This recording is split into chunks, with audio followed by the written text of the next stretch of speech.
Welcome to Western Chassis How-To Series. Today we're lowering our OBS project truck 7 inches in the back. We'll be installing Western Chassis flip and C-notch kit and Western Chassis rear extended shackles and shocks. All of these products are available now at westernchassis.com. First, remove the bed of your truck. Remove the spare tire. As with any project, you can achieve the same results with different tools. Here's what we used for the job and what we recommend.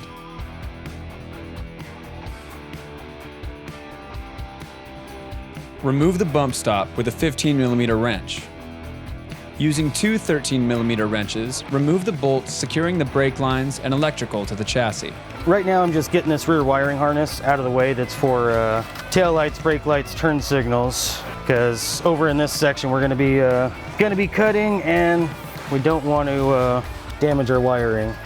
Use a wire wheel to clean up the area of the chassis that you'll be working with. All right, now that I got my area prepped over here, just took the wire wheel on the grinder, cleaned it up, and just wiping it down with a little bit of brake clean. Jack the rear end up off the ground and support it with jack stands. Remove the U-bolts that hold the rear end to the leaf spring with a 21mm socket.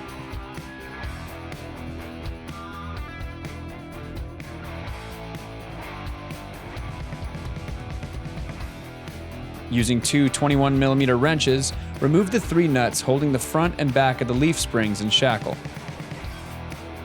For safety purposes, I always like to remove the front of the leaf spring bolt. That way, if there is still any tension or anything, it's just going to push the leaf spring down, opposed to coming this side and say you get it out, the thing's going to come up and hit you in the face. There's a rhyme and a reason. We're jacking up the side of the frame a little more to relieve the pressure from the leaf spring to remove the bolts holding it in. Remove the spring and slide it back under the rear end. Reinsert your leaf spring into the front and reinsert your old hardware. Remove the rear shackle. Insert your new shackle and bolt. For our particular application, we need to redo the exhaust, so we're cutting ours here. Remove this and place your Western Chassis flip kit saddle on top of the leaf spring. Jack up your leaf spring if you need help lining up the spring with the rear shackle and send your bolt through. Just one of the holes, when you're installing this, you just want to make sure that your U-bolts that bolt into this are going in there straight. If you put it in the wrong hole, it's going to kick it at an angle. So you just want to make sure that your U-bolts are going, straight down in and not at a funky angle or anything. So just pay attention to that. Set your new U-bolts and plates in place and tighten with a 15/16 wrench. And you do want to make sure that you tighten these things up evenly. You can, if you over tighten this one and this one's loose, it's just going to pull it down. This one's going to end out longer. Just crisscross yourself around. Remove the wheel to allow better access to the chassis. Support the frame with jack stands at all 4 corners of the leaf springs. Using the outer plate as a template, trace the area you need to cut out of the chassis. We're using a plasma cutter to remove the notch, and using a straight edge to keep our cut straight. Fit your C-notch onto the chassis and clamp into place. Drill holes using a 1/2-inch drill bit. Install the supplied hardware and tighten down with 2 3/4 wrenches. After securing the 4 bolts on the bottom, add your outer plate, insert and tighten all the remaining hardware.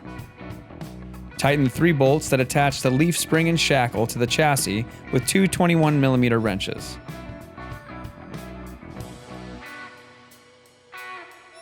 Now you can put your wheel back on. Now it's time to upgrade the shocks. Remove the 2 bolts supporting the top shock mount with 2 13mm wrenches. Remount the brake light bracket and fit your brake line into the channel. I'm just going to cut the split loom because we're a really tight space in between those 2 there, so you got to remove that section of the loom so you can get those in there. And your original clips that were on there aren't going to be used. Once you push your brake line back into place, that's what's going to hold these lines, or your wiring back in there. Run everything back through the way that it was.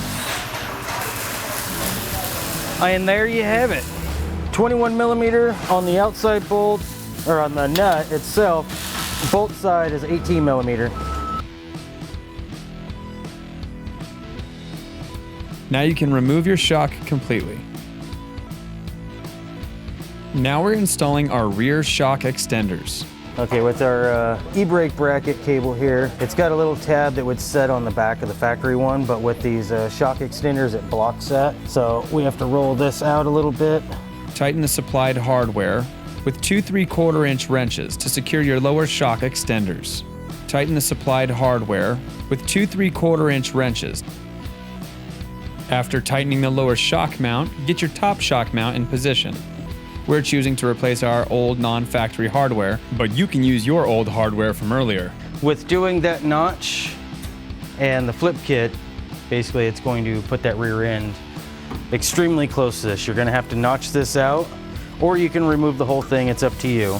But you have to clearance it for the rear pumpkin. If not, it's gonna bang into it and you're not really gonna like the sound or the feel when that happens, so. You can measure for your specific application or cut out the entire center support.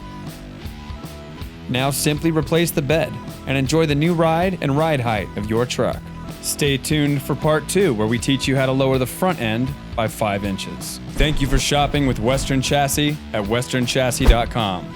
Subscribe to our channel for more.